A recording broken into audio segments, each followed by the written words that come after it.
Hello, digital marketing students. Today in this video, I want to introduce assignment number 2. I won't create videos every time I introduce an assignment, but this is a bigger one, and I think it warrants a deeper explanation and a couple demonstrations. So let's go ahead and jump right into it. So for assignment number 2, we're going to kind of focus on developing a Facebook engagement strategy and then creating a post for that strategy. So by now, you should have received an invitation to the graphic and web design Facebook page. I'll kind of show you where to look for that in a minute if you're not sure. You're going to begin this assignment by reviewing the page's statistics and insights and try and get a gauge of how it's performing and come up with some goals. And then once you come up with a goal, you're going to explain why that goal is worth the investment, its return on investment, ROI. And you're going to create an action plan then for achieving that goal. And I'll give you some demonstrations here on what that could look like. That's going to take you through steps 1 through 3. And I think as you complete steps 1 through 3, like feel free to use this discussion board at the bottom to, ask your classmates questions. Two brains are better than one. Like maybe you're struggling with coming up with a measurable goal and you can be like, hey, this is what I'm thinking. What are the rest of you thinking? And that might kind of help as you work through that. Same with the return on investment or the action plan. So you are welcome to brainstorm with classmates, work with classmates as you develop the responses to questions 1 through 3. When you get to 4 and you create that social media content, step 4, everyone's doing their own. So at that point, you're not working with classmates anymore or brainstorming together anymore. Everyone will create their own post. So let's work through this one by one. So first, getting access to that Facebook page. So I should have invited you. If you were to head to Facebook, whether you do it here on a desktop or on a phone, you should be able to go to your notifications and see that you have been invited, and you need to accept that notification. If it's on your phone, it's going to be in the lower corner. And you can do it in either location. I would say, though, at some point, you do want to be able to log in on your computer because when we get into Meta Business Suite and loading files and doing things, and it might just be easier to have that bigger screen. But then there are times when doing this on your phone is better. For instance, if you're trying to load a story, it's better to do that on your phone because you have more options on your phone when you load it from there, like adding stickers and links and things like that that aren't available here. But either way, it's going to be in that notification. You need to go ahead and accept that. Now, I would say if you've never had to manage more than one page or account other than your personal account, I would say the biggest frustration students have with that is toggling between the accounts. And that's here in this corner. So when I'm here under my personal account, that's my picture. And then if I click, I switch to the graphic and web design page, and now I'm under that page. So just make sure you're always aware of which account you are under. If you click on a notification about the graphic and web design page, it might automatically switch you to that account. And so you just have to make sure you switch back and back.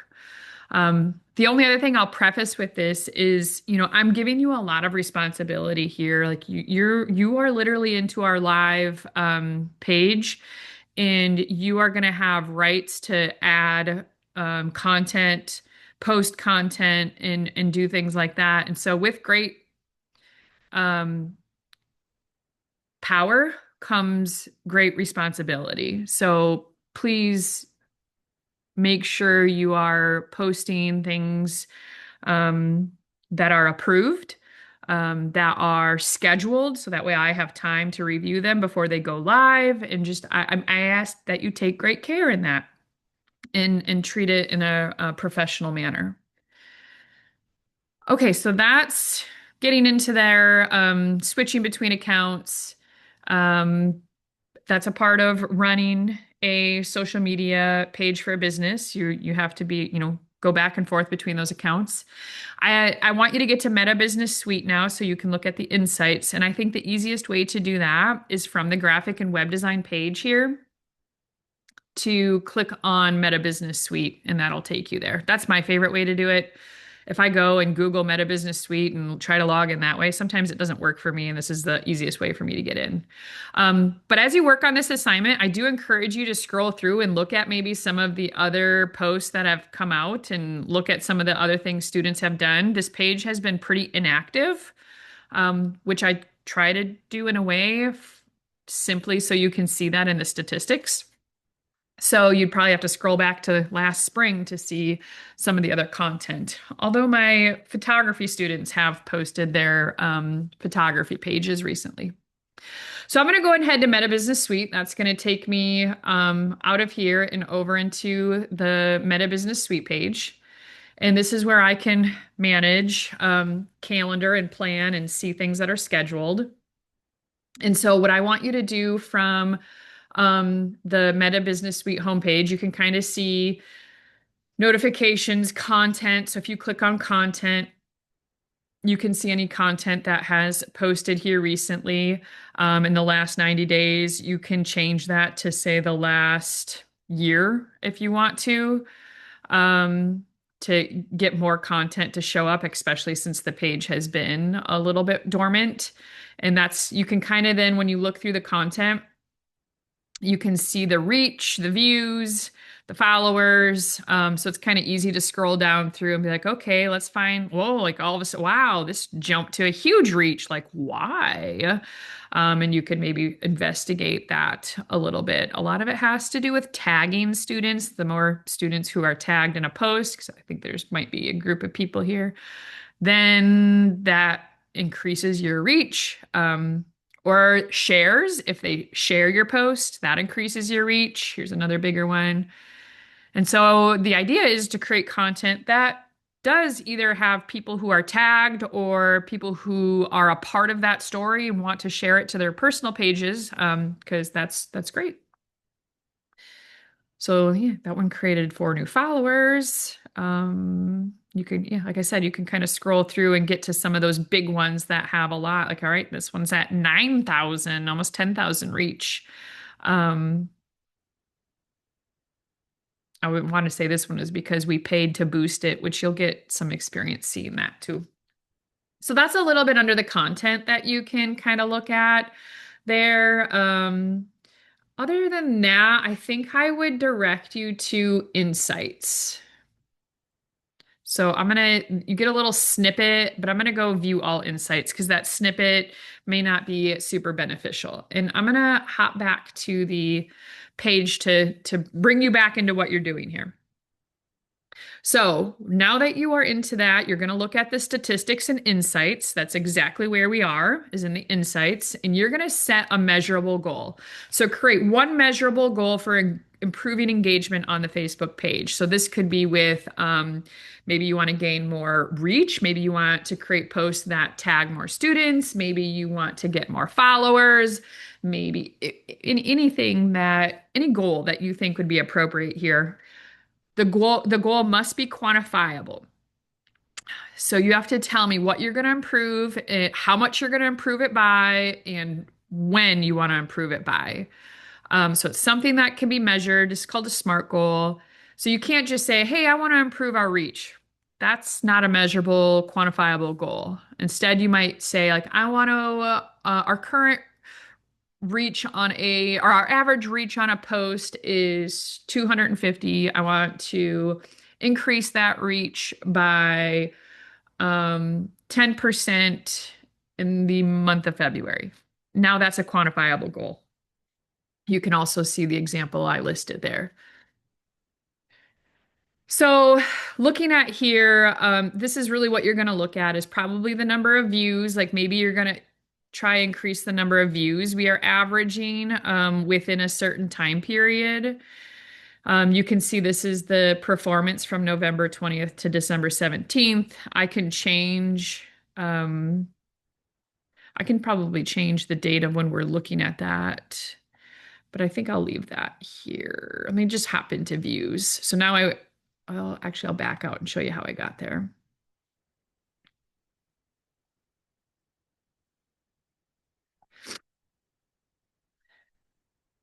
So if you want to get closer into like views, or visits or followers or interactions, this is probably maybe where your goal is going to come from. So if I toggle into views, now it's going to give me the overview of just that, and I can take a closer look into what's happening. And so this is the reach for the last 28 days. And it's up by that amount because we haven't really been posting. So I could change this and I could say, show me the reach from this year. I didn't get that. Could you try again? So throughout the year, you can see what our reach looks like. So I would say in an average um, time period when we're active, our reach is quite a bit higher than what you see it right now because we're inactive. Long story short, I'm not really worried about how accurate necessarily your goal is because our page is tough. And the moral of this story is it is not wise to have an inconsistent posting schedule. And this is part of your step three, where you come up with an action plan. It's not wise to post every couple of days for 3 months and then go dormant for 6 months. You kill your following and it goes away. And then you got to try and build that all back up again, which is what we're going to do this spring. We're going to try and build that following up again. And so you need to then come up with a goal of what we're going to do to build that back up. What do you want to see this at? Do you want to see this at a following of around 3,000 followers per week, per month? Um, Pretty much whatever you come up with, I think is a decent starting goal as you're learning here. And then what's the return on that investment? That's step two. Why is that a good goal? Um, and I think you can probably think of different reasons of why that would be a good goal. What could that do for this business?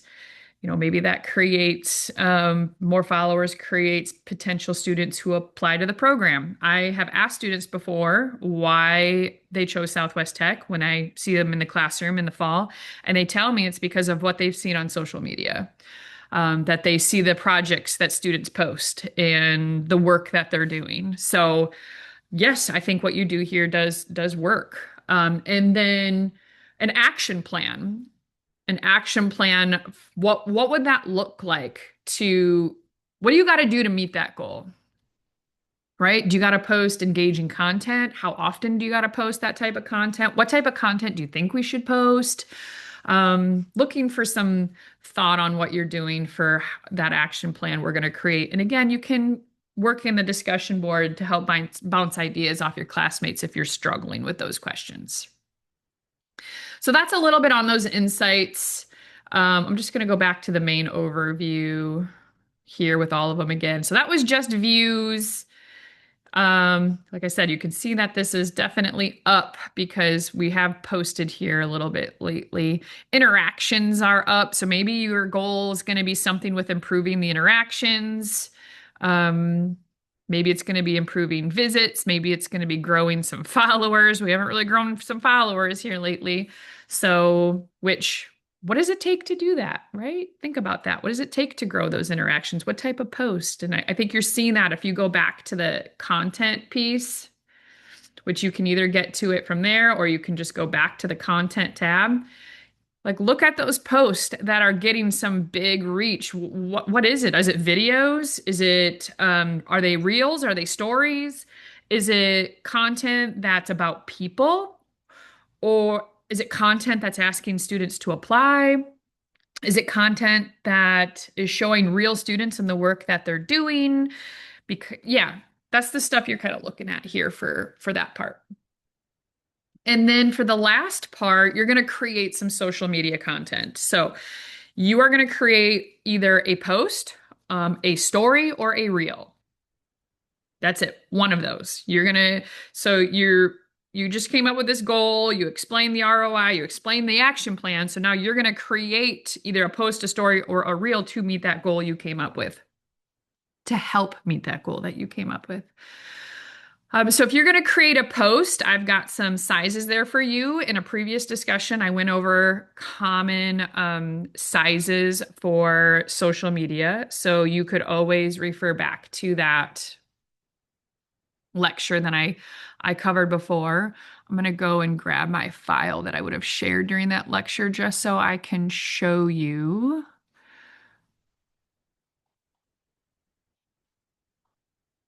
what and give you a reminder of what that was. So this was that graphic I had showed in that. And that's exactly what this is talking about. So if you're going to create a post, that's going to be at a 1-to-1 ratio. You actually have choices. That post is either going to be at a 1-to-1 ratio, which is square, 1080 by 1080. And remember, that's in pixels.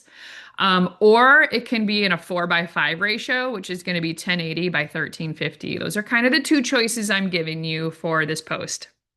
The landscape one's just not as popular, and so we're going to maybe stay away from that one.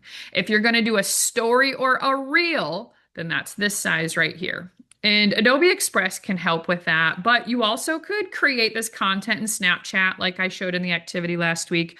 You could create in Facebook. If you had Photoshop with me last semester and you're like, hey, I want to create this in Photoshop, you could do it there. If you had Illustrator with Aaron last semester or previously and you want to create something in Illustrator, you could do that there too. But if you haven't had those courses, then I would stick to either Adobe Express, Snapchat, Facebook. I did have a student create this in TikTok, and that worked really well too. And then you will end up, so next week, this is due for critique, and you'll upload those files and critique. If it's the post, you'll just upload a static JPEG. If you're doing a video, you'll have to upload your MP4 file. And then we'll critique those next week, and I'll give you some suggestions maybe on some changes that you'll make, and then you'll have another week to make your changes. And so I think that'll end up being due for grade like week 4. And I'll have another video down the road showing you how you're going to actually load this into Meta Business Suite. So that's kind of the plan. I do just want to quickly show you one other thing here. If you do decide to use Adobe Express. So if you are going to use Adobe Express, I'm going to go ahead and head over to Adobe Express. You should be getting invited to a brand kit out of Adobe Express. So let's go to Adobe Express. I just want to show you that and how you could utilize that. You're probably wondering what that invite is that you got, which is probably showing up in your notifications here. If you click notifications, it might say, hey, you are invited to this brand kit. And I invited you to the Southwest Tech brand kit. So you have access to the colors that Southwest Tech uses, the logos that they use, the fonts that they use, and some other graphics. Now, you don't have to necessarily brand this to Southwest Tech. You are creating a post for the graphic and web design program. Yes, it's a part of Southwest Tech, but it doesn't necessarily have to be branded to that. So I'm not saying you have to use the Southwest Tech logo. I'm not saying you have to use Southwest Tech colors, although generally a lot of students do use Southwest Tech colors because that's, part of the brand they're trying to create is this program at Southwest Tech. And that's where I would encourage you maybe to scroll back farther into either some of the reels or some of the posts that were created for maybe this type of project. Like, this might have been one. So yes, it's using Southwest Tech colors, sort of, but it's not using the Southwest Tech logo. Now, one thing I would say with this is remember the safe space I talked about. Wasn't really a conversation we had last year, but in the posting these taught us that, like, see, some of the stuff is being covered up at the bottom because of it's not fitting in the safe space. So there's overlapping of text. But that's an idea. So if you want more ideas of what you could do for the post, just scroll back in through some of these last year. It's useless to yell. So think about stuff that you think your audience would like to see, that they'd be interested in.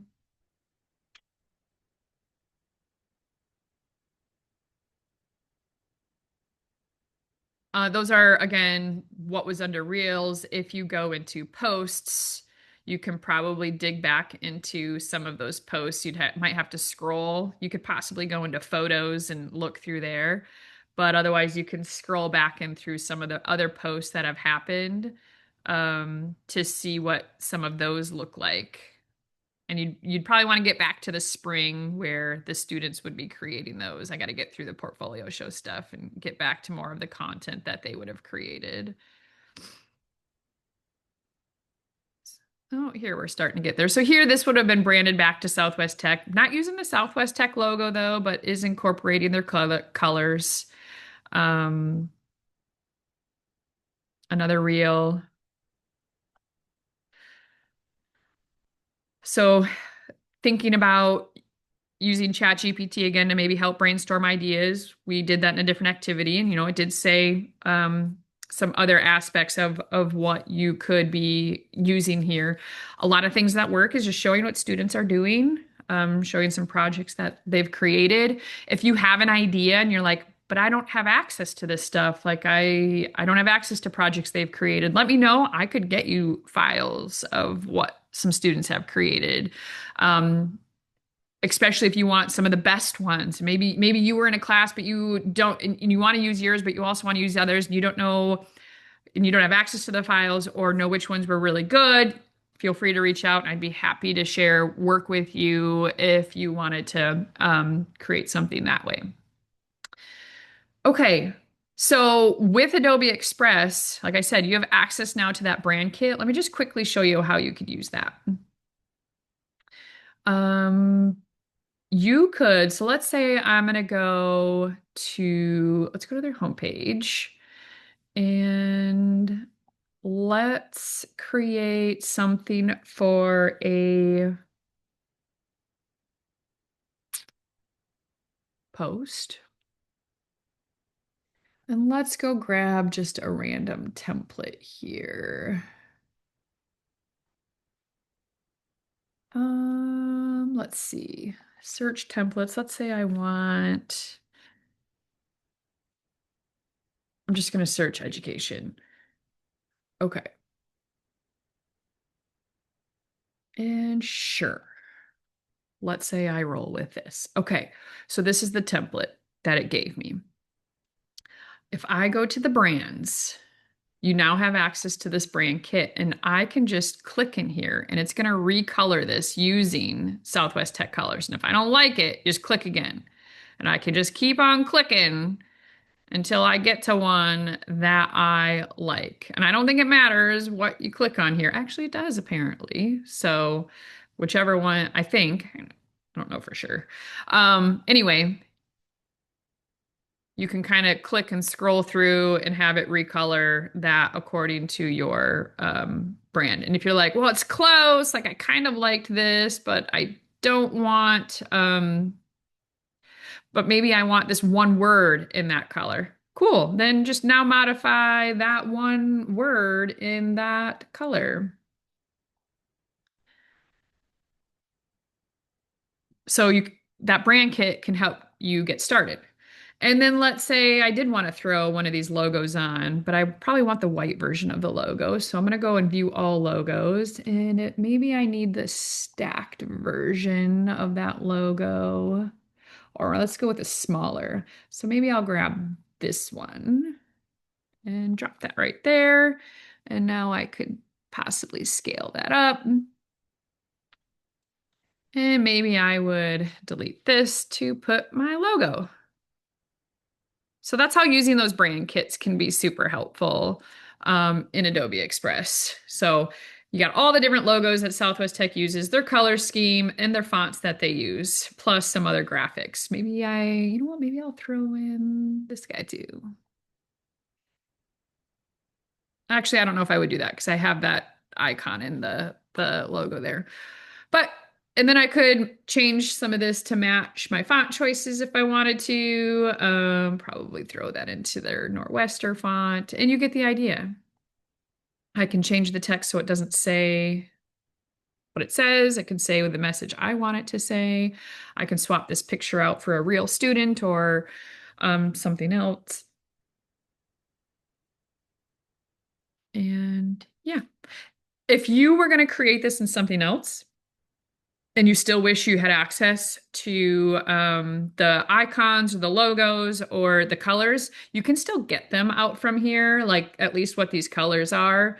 So you could go get that, but I can share a file with you too that gives you access to those and list that out too, at least what those colors are. Just let me know and I can help with that. Or when I go through critique, I can help you with that too. But other than that, I would say the biggest thing too is just to remember about that safe zone. So even now with this, like this logo has potential of getting cut off down here. If you want a reminder of that safe zone, that was this image here. So if it was a story, I've got a little bit more area down there. But if it was a reel, then it's okay if I have stuff. I just have to know that this stuff might cover it. So if I had other text, it could get covered there. So maybe I look at this and think, yeah, I'm okay. I'm okay if that gets covered. I mean, otherwise I might want to consider moving this to somewhere else where it's not going to get covered. Um, maybe I don't care about this and maybe I end up putting this in a different spot that's got still some readability.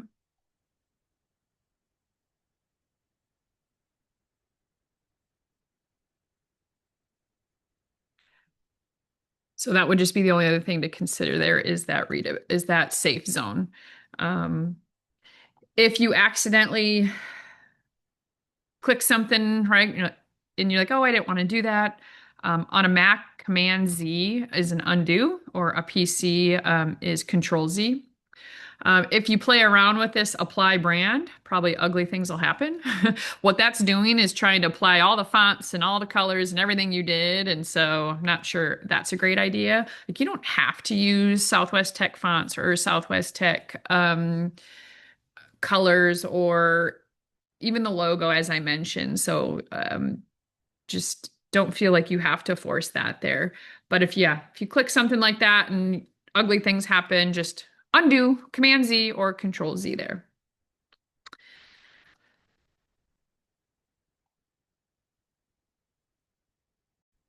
Okay, back to the assignment.